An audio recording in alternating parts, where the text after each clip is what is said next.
나이가 있는데 속기사가 가능할까요? 라는 질문들이 좀 많이 보였어요.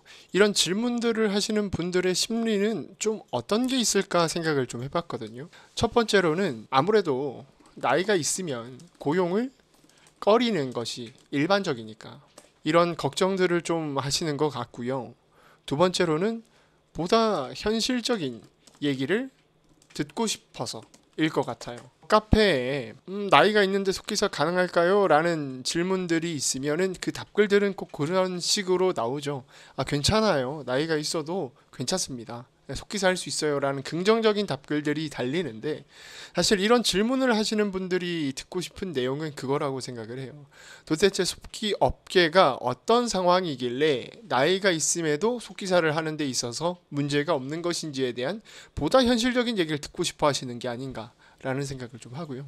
그리고 피지컬적인 부분 걱정 뭐 이런 거죠.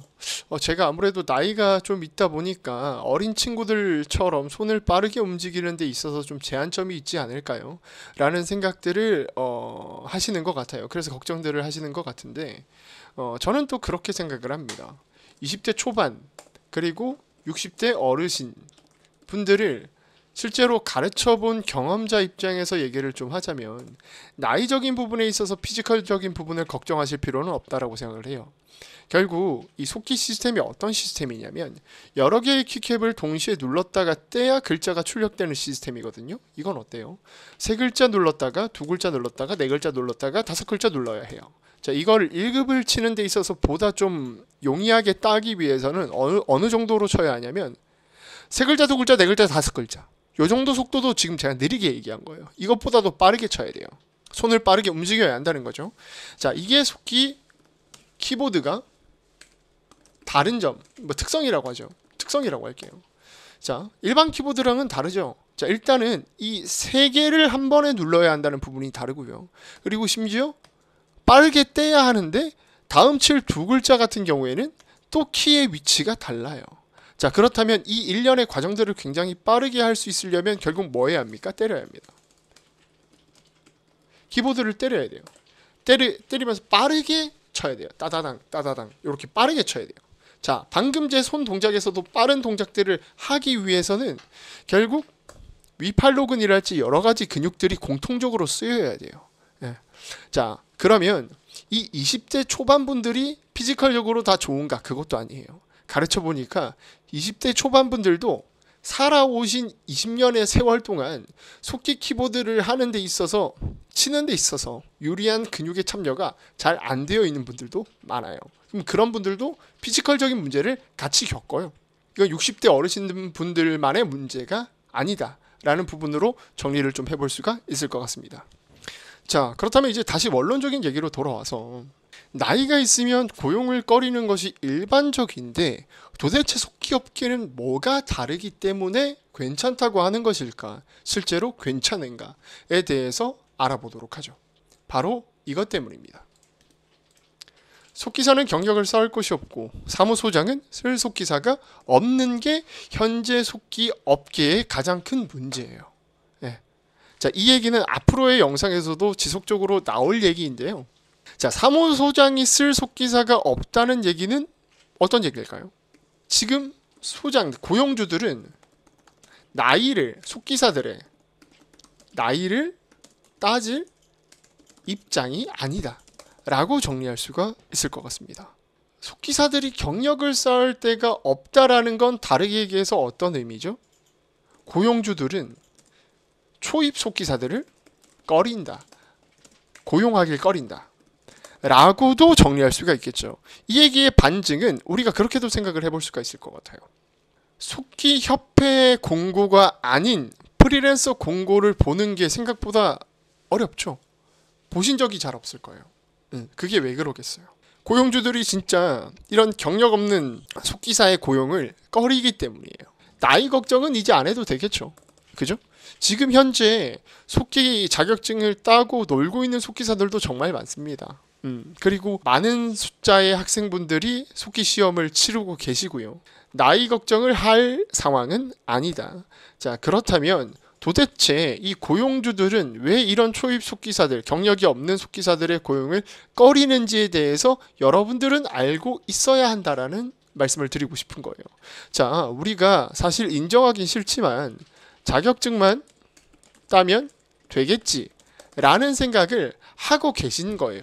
그 생각의 반증이 뭐냐면 자격증을 따고 나서 어떻게 해야 돼? 또는 이 속기 업계, 이 시장이 속기사에게 필요로 하는 능력들은 어떤 것들이 있어? 라고 스스로에게 물었을 때 대답할 수 없을 거거든요. 그래서 사실 이 영상은 나이가 있는데 속기사 가능할까요? 이미 대답이 끝났어요. 근데 여기서 영상이 끝나면 조금 아쉽겠죠. 그래서 초입 속기사들이 가지고 있는 문제들에 대해서 조금 얘기를 해보고 이 영상을 마무리해보도록 하죠. 초입 속기사들의 문제라고 적어놨지만 사실 현직 속기사들의 대부분이 가지고 있는 문제라고 봐도 무방합니다. 첫 번째는 맞춤법입니다. 자, 정말 맞춤법, 기본적인 맞춤법도 알지 못하는 속기사들이 많아가지고 주변의 소장님들이 정말 괴로워하세요. 볼멘 소리들을 정말 많이 하시거든요. 힘들어하는 소리를 많이 하세요. 자, 이 맞춤법, 우리가 속기사들이 맞춤법을 모른다는 게 여러분들은 상식적으로 이해가 되십니까? 안 되죠. 그런데 이 맞춤법 공부를 언젠가는 해야 할 것 같은데 여러분들이 다니고 있는 학원이랄지 협회에서 맞춤법 교육을 어떻게 하면 된다라고 정확하게 나와 있는 게 없어요. 그러니까 카페에서 이런 질문들이 올라오는 겁니다. 맞춤법 공부는 어떻게 하면 될까요? 그럼 그 댓글들은 어떻게 달리닙니까? 보통 맞춤법 공부는 자격증 따고 나서 하셔도 늦지 않아요. 아, 그렇군요. 감사합니다 하고 대화가 다 종료돼요. 자, 그러면 이런 분들이 자격증을 땄어요. 따고 맞춤법 공부를 어떻게 해야 하는지 압니까? 잘 몰라요. 맞춤법 책을 사서 공부하면 되지 않겠느냐라는 생각을 하실 수도 있지만 사실 속기사는 사람의 말을 기록하는 직업이기 때문에 되게 넓은 범위에서 얕게 알아도 돼요. 그런데 맞춤법 책들 같은 경우에는 좁은 범위에서 깊게 다루죠. 예, 그래서 속기사들의 맞춤법 교육은 반드시 따로 있어야 한다, 존재해야 한다는 생각을 하는데 지금 없다는 게 문제고요. 자, 그렇다면 이제 자격증을 땄어요. 맞춤법 공부를 해야 한다는 생각이 있는데 자격증을 땄기 때문에 어떤 생각도 같이 공존합니까? 아무래도 일을 해야 한다는 생각도 이제 공존을 하기 시작하죠. 자, 그러면 맞춤법 공부를 해야 돼 라는 생각과 일을 해야 한다는 생각이 합쳐지면 어떤 결과값이 나오냐면 일하면서 맞춤법들을 배워 나가야겠다라는 생각을 하게 돼요. 네. 자, 그런데 이게 문제라는 거예요. 자, 왜냐하면 우리 소장님들, 사무 소장님들이나 고용주 입장에서는 결국 어떤 사람들입니까? 이런 사람들은 사업을 따서 이 사업을 굴려야 하는 사람들이에요. 그럼 어떤 사람들을 원하죠? 내가 프리랜서를 고용해서 내 일들을 잘 처리해 줄 수 있는 사람을 원해요. 자, 정리해 봅시다. A라는 속기사가 있어요. 이 속기사는 맞춤법을 몰라요. 자, B 속기사가 있습니다. 이 속기사는 맞춤법을 잘 지켜요. 자, 여러분들은 어떤 속기사들을 채용할까요? 당연히 B일 겁니다. 자, 그리고 초입 속기사들의 문제는 사실 맞춤법만 모르고 있다는 부분이 문제가 아니죠. 이렇게 맞춤법을 모른다는 건 띄어쓰기를 지키지 못하고 있는 상황이 굉장히 크고요. 여유가 없기 때문에 음성을 따라가는 데만도 벅차기 때문에 이 띄어쓰기라든지 나중에 법문으로 작업해야 할 게 되게 많아요. 즉 뭡니까? 많은 시간을 일해서 적게 받는 케이스입니다. 적게 받는다니 무슨 말일까? 비교적이요. 어차피 시세는 정해져 있잖아요. 그런데 내가 예를 들어서 10만 원을 3시간 동안 일해서 버는 10만 원과 13시간 동안 일해서 받는 10만 원의 금액 차이는 당연히 있다라고 보는 거죠. 그죠? 일한 시간이 다르니까요. 그러니까 이제 작업 시간이 되게 길다는 겁니다. 길고 정확하지 않다. 이 부분을 좀 이따가 다뤄볼게요. 왜 정확하지 않은지. 자, 그리고 맞춤법을 잘 지키는 케이스는 기본적으로 속기에 대해서 기술 수준이 좀 높다라는 가정하에 이런 분들은 많은 물량을 처리해 주세요. 저희 사무소도 이런 분들이 많습니다. 맞춤법 잘 지키시는 분들이 보통 많은 물량을 처리해 주세요. 자, A 속기사들 같은 경우에는 피드백을 받아야겠죠. 그러면은 1시간짜리 일을 했다고 쳐요. 그럼 이거를 소장이 검수해야 되죠. 자, 검수를 그냥 합니까? A 속기사가 어디가 틀렸고 너 이거 안 지켰고 저거 안 지켰고 다 그거 전부 다 일일이 세밀히 기록하고 알려주려면 7, 8시간이 걸려요. 네. 1시간짜리 일인데 검수랑 알려주는 거 다 합하고 정리하는 거 다 합하면 8시간, 7시간 실제로 제가 들어가 봐서 알아요. 들어가요. 근데 심지어 여기서 더 문제가 뭡니까? 임금도 줘야 돼요. 자, 그런데 좋아요. 이런 분들이 잘 끝까지 배워가지고 오랫동안 일을 하면 그래도 보람이 있겠는데 그렇지도 않습니다. 왜요? 이분들 작업시간 길다 했잖아요. 작업시간 긴데 내가 이것밖에 못 받아? 라는 식으로 금방 그만두세요. 이걸 사무소장님들이 알아요. 그러니까 이런 분들을 애초에 쓰지 않는 겁니다. 예. 그래서 아까도 말씀드렸지만 프리랜서 공고 자체가 정말 보기 힘든 이유는 전부 다 소개받아서 추천받아서 쓰려고 하세요. 검증된 속기사를 고용하려고 하는 거예요. 이 비속기사 같은 경우에는 정말 많은 물량을 처리해줘요. 예를 들어서 3일 시간을 줬는데 이 위에 A 속기사는 3일 시간을 줘서 1시간짜리 일을 한 거고요. 비속기사는 3일 시간을 줘서 10시간을 한 거예요. 근데 검수할 필요가 없을 정도예요. 중요한 건 사업을 굴리는 데 있어서 A 속기사가 유리합니까? B 속기사가 유리합니까? B 속기사가 유리해요. 저는 이걸 굳이 A 속기사를 뭐 얘기를 하자면 한 A 속기사의 30배 효율을 낸다고 생각해요. 사실 뭐 100배라고 해도 과언이 아니죠. 검수 시간이 아예 없어도 되는 정도니까. 이런 부분에 있어서 문제들이 아주 복합적으로 발생한다는 겁니다. 두 번째 문제를 한번 써볼까요? 5청입니다. 5청. 5청이라는 건 결국 잘못 듣는다는 얘기죠. 뭐 대략 뭐 이런 식입니다. 예를 들어 보자면 이런 문장이 있다고 칠게요. 우리 기업은 역량 부족으로 인해 이번 프로젝트를 처리하는 데 있어서 문제가 있습니다. 자, 역량이죠. 이걸 영향으로 치는 분들이 너무 많다는 거예요. 영향으로. 자, 근데 이건 검수 때 고칠 수 있지 않나요? 그러니까 저도 그렇게 생각해요. 검수 때라도 고쳐야 돼요. 근데 검수 때마저 이 5청이 고쳐지지 않으니까 지금 문제라고 말씀드리는 거죠. 고쳐지지 않아요. 그 부분에 있어서 원인은 뭐가 있을까 생각해보면 일단 첫 번째로 초안 때 이 음성 따라가기 바빠가지고 문맥 파악을 할 수가 없다. 네, 이 문맥 파악이라는 게 어떻게 보면은 속기사의 청취 능력과도 연관이 있죠. 뭐 이런 문장을 예시를 들어볼게요. 예전에 했던 얘기인데 어머니는 항상 일 마치시고 시장에 들렀다 오시곤 하셨습니다. 그런데 그날은 어머니가 아버지와 함께 갔다 왔습니다. 얘가 어딜까요? 시장이지, 시장. 제가 시장의 시옷자도 발음하지 않았는데 여러분들 어떻게 알아요? 문장을 쭉 문맥을 파악해보면 이해가 되죠. 엄마는 맨날 어디 갔다 온대요? 시장 갔다 온대요. 근데 그날은 아버지와 함께 어머니가 어디 갔다 왔을까요? 시장이겠지. 이런 게 문맥 파악의 중요성이거든요. 근데 이런 부분에 있어서 문맥 파악도 못하고 듣기에만 바빠서 들리는 대로만 친다. 즉 무슨 말입니까? 클로바노트 미만잡이에요. 미만이란 얘기예요. 쉽게 말해서 AI보다 못하다는 거죠. AI는 심지어 이제 속도를 잘 따라잡기라도 하지. 그러니까 이런 속기사들을 누가 쓸까요? 이런 문제들이 계속해서 발생을 하는데 중요한 건 결국 이 우리 고용주들도 고용주들의 클라이언트가 있을 거 아닙니까? 그 클라이언트들이 원하는 건 뭘까요? 결국 속기록, 어떤 속기록?